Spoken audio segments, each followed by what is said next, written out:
नमस्ते मुलांनो, इयत्ता 5वी विषय गणित घटक मापन या घटकातील दशमान परिमाणे हा उपघटक आज आपण अगदी सोप्या पद्धतीने समजून घेऊया. मुलांनो, तुम्हाला तर माहीतच आहे, लांबी मोजण्याचे एकक आहे मीटर. वस्तुमान म्हणजेच वस्तू मोजण्याचे एकक आहे ग्रॅम. आणि धारकता मोजण्याचे एकक आहे लिटर. छान. म्हणजेच मीटर, ग्रॅम आणि लिटर ही मापनाची मूळ एकके आहेत आणि या एककांचे परस्पर रूपांतर कसे करायचे हे उदाहरणाद्वारे समजून घेऊया. पण त्यासाठी हा दिलेला तक्ता पाठांतर असणे खूप गरजेचे आहे. हा तक्ता काय आहे ते आपण पुढे समजूनच घेऊया, पण त्या अगोदर हा तक्ता पाठ करण्याची मी तुम्हाला एक ट्रिक सांगणार आहे आणि ती ट्रिक गाण्याच्या रूपात असल्यामुळे तुम्ही ती ट्रिक कधीही विसरणार नाही आणि याच्यावरील गणित तुम्ही कधीही चुकणार नाही. तर ती ट्रिक आहे milli centi decimetre deca hecto kilometre. Milli centi decigram deca hecto kilogram. Milli centi decilitre deca hecto kilolitre. चला तर समजून घेऊया. ट्रिक म्हणताना जरी आपण मिलीपासून बोलायला सुरुवात केली असली तरी लिहिताना मात्र उजवीकडून डावीकडे लिहत जावे. म्हणजेच milli centi deci metre deca hecto kilometre. Metre, gram, litre या मूळ एककांपासून ही तयार झालेली एकके 10-10च्या पटीने वाढतात, तर ही एकके 1/10च्या पटीने लहान होतात. यावरून समजते की उजव्या बाजूकडून एकके डाव्या बाजूकडे मोठी मोठी होत जातात. प्रत्यक्ष तक्त्याच्या आधारे उदाहरणे सोडवताना मोठ्या एककाचे लहान एककात रूपांतर कसे करायचे ते पाहूया. उदाहरण पहिले, 2 किलोमीटर बरोबर किती मीटर? प्रथम हे लक्षात घेऊया, किलोमीटर हे मीटरपेक्षा मोठे आहे आणि डावीकडून उजवीकडे जायचे आहे. म्हणून 2 हा अंक किलोच्या रकान्यात लिहूया आणि मीटर विचारले आहे म्हणून मीटरच्या रकान्यापर्यंत 00 लिहूया. यावरून उत्तर मिळते 2 किलोमीटर बरोबर 2000 मीटर. दुसरे उदाहरण आहे 15 ग्रॅम म्हणजे किती मिलीग्रॅम?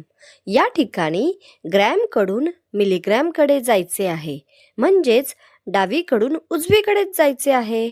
म्हणून उदाहरण सोडवताना 15 ग्रॅम दिले आहे म्हणून ग्रॅमच्या रकान्यात एकक स्थानी असणारे 5 लिहूया. तर दशक स्थानचा 1 हा अंक डेकाच्या रकान्यात लिहूया व मिलीग्रॅम विचारले आहे म्हणून मिलीच्या रकान्यापर्यंत 00 लिहूया. यावरून उत्तर मिळते 15 ग्रॅम म्हणजे 15000 मिलीग्रॅम.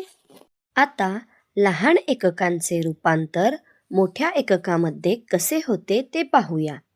जेव्हा लहान एककाचे मोठ्या एककात रूपांतर होते तेव्हा ते 1/10च्या पटीने लहान लहान होत जातात.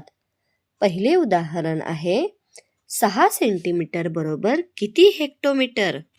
या ठिकाणी सेंटीमीटर या एककाकडून हेक्टोमीटर या एककाकडे जायचे आहे, म्हणजे उजवीकडून डावीकडे उलटे यायचे आहे. हे एकक 1/10च्या पटीने लहान होते, म्हणून या ठिकाणी 6 हा अंक सेंटीमीटरच्या रकान्यात लिहूया व हेक्टोमीटरपर्यंत 00 लिहूया. मात्र या ठिकाणी हेक्टोच्या रकान्यातील 0 नंतर दशांश चिन्ह द्यायला अजिबात विसरू नका. यावरून उत्तर मिळते 6 सेंटीमीटर बरोबर 0.0006 हेक्टोमीटर. पुढचे उदाहरण आहे 12 मिलीलिटर बरोबर किती डेका लिटर? इथे 12 मिलीलिटर दिले आहे म्हणून 12 मधील एकक स्थानचा 2 हा अंक मिलीलिटरच्या रकान्यात, तर दशक स्थानचा 1 हा अंक सेंटीलिटरच्या रकान्यात लिहूया आणि इथे डेकालिटर विचारले आहे म्हणून डेकालिटरच्या रकान्यापर्यंत 00 लिहूया. मात्र डेकालिटर नंतर दशांश चिन्ह द्यायला अजिबात विसरू नये. यावरून उत्तर मिळते 12 मिलीलिटर बरोबर 0.0012 डेकालिटर. आणखी एक उदाहरण सोडवूया. 625 ग्रॅम म्हणजे किती किलोग्रॅम? या उदाहरणात 625 ग्रॅम दिले आहे म्हणून 625 मधील एकक स्थानचा 5 हा अंक ग्रॅमच्या रकान्यात, दशक स्थानचा 2 हा अंक डेकाच्या रकान्यात, तर शतक स्थानचा 6 हा अंक हेक्टोच्या रकान्यात लिहूया आणि किलोग्रॅम विचारले आहे म्हणून किलोग्रॅमपर्यंत 0 लिहूया. मात्र किलोग्रॅम नंतर दशांश चिन्ह द्यायला अजिबात विसरू नये. यावरून उत्तर मिळते 625 ग्रॅम म्हणजे 0.625 किलोग्रॅम. चला खेळ खेळू आणि उदाहरणे सोडवू. प्रश्न आहे 5 डेकामीटर म्हणजे किती सेंटीमीटर?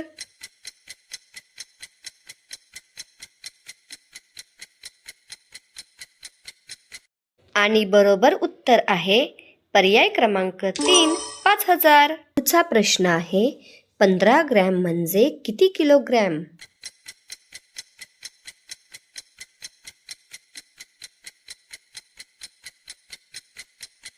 आणि बरोबर उत्तर आहे पर्याय क्रमांक 2, 0.015.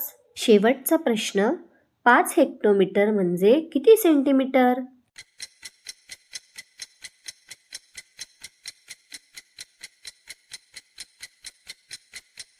आणि बरोबर उत्तर आहे पर्याय क्रमांक 4, 50,000.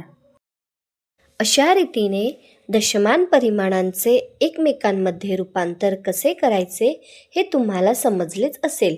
तर आता तक्ता लिहा आणि हा स्वाध्याय सोडवा. थँक्यू.